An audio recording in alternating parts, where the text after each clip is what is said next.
Hello, I'm Alan Keays, and I'm joined today by Brent Curtis, and we're here to provide you a look at some of the stories we're working on for tomorrow's paper.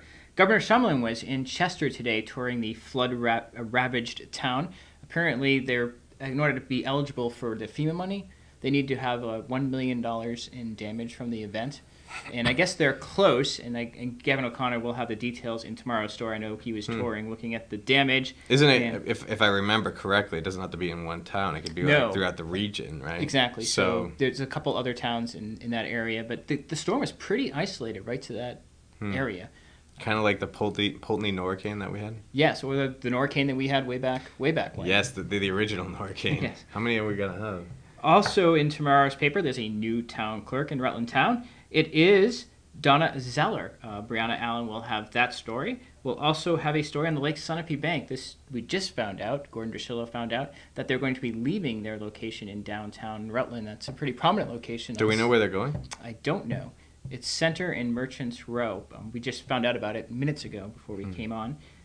So we'll have that story in more details than I'm telling you now. Gordon will have. Also, we'll have a preview of sidewalk sales that's happening this weekend, Friday, Saturday. And we'll have a story on Shaftesbury hiring a new town administrator.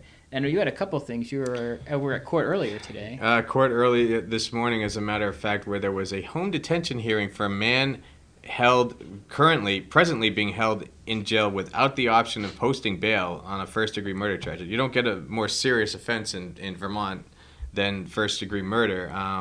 Steve Pelletier is facing 35 years to life on that charge for allegedly killing his daughter's boyfriend in May and then burying him underneath a manure and compost pile.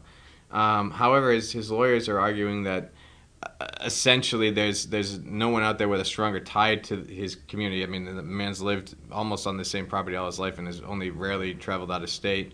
There was about 50 neighbors and other supporters that came and sat behind him in the courtroom, and his lawyer basically argued that he's unlikely to be any kind of a risk to the public because the man that he killed was a man that was dating his daughter, and according to the defense and family members, was being abusive to his daughter and threatening to the family in general. Does he have a previous criminal record? He has a DWI that dates back to 1999. Supposedly, he hasn't had a drink since then, according to his wife, who took the stand today. The judge didn't make a decision on that, by the way. She took it under advisement.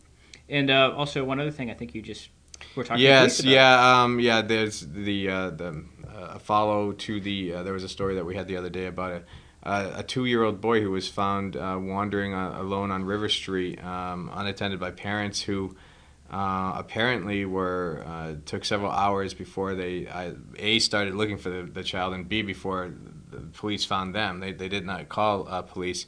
The child was removed from their custody, which has been reported. What's new is that the parents themselves have been charged with counts of essentially endangerment of a child.